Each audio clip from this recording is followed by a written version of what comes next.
So this past Thanksgiving was supposed to be a pretty standard family affair: turkey, stuffing, my aunt bringing her questionable sweet potato casserole, and my dad trying to one-up himself as host with the most. The only thing out of the ordinary was that Dad had recently gotten really into magic tricks, thanks to some late-night YouTube binging and, I suspect, an existential crisis triggered by turning 60. He'd been practicing card tricks at the breakfast table, making coins disappear, read, drop behind the couch, and kept threatening to saw our dog in half. We thought it was just a phase, like his sourdough bread influencer period, but he seemed committed. Anyway, just as everyone was settling in and Mom was bringing out the appetizers, Dad cleared his throat and stood up. "For my next trick," he announced, "I will demonstrate the great Houdini's legendary escape act." And with a flourish, he whipped out a pair of shiny handcuffs he'd bought from a magic shop, with the receipt still dangling from the chain.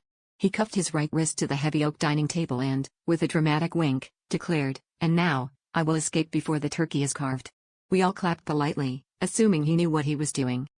10 minutes later, the turkey was carved, the potatoes were mashed, and Dad was still frantically jiggling his wrist, sweat beading on his forehead as he muttered something about misplaced the key and they didn't cover this on YouTube. My uncle tried Googling how to pick handcuffs with a butter knife while my cousin suggested using cranberry sauce as a lubricant. Mom, unfazed and now 3 glasses of wine in, simply set his plate in front of him and said, "Good thing your left hand is free, dear." So, we all ate Thanksgiving dinner with Dad locked to the table, waving his fork around like a very enthusiastic, very restrained magician. But hey, at least this year he finally managed to keep his elbows off the table, though I guess you could say he really nailed the trick of being the main course of conversation.